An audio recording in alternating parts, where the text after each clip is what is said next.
இதுக்கு எப்படி நான் ஆன்சர் பண்ணுறது?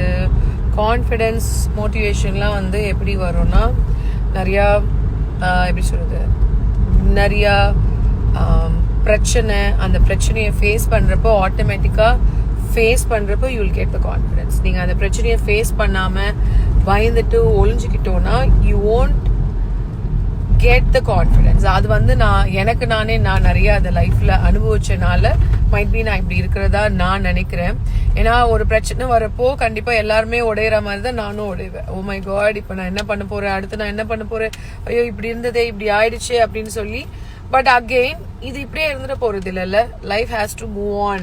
அந்த யதார்த்தத்தை புரிஞ்சுக்கிட்டோம்னா கண்டிப்பா everyone get that confident in their life. So make yourself motivate. இது இப்படியே இருக்க போறது இல்லை, இதுவும் மாறும், இதுவும் கடந்து போகும், அவ்வளவுதான். அந்த ஒரு மோடு மட்டும் வச்சுக்கோங்க. தத்துவமா தான் இருக்கும், பட் ரியலிஸ்டிக்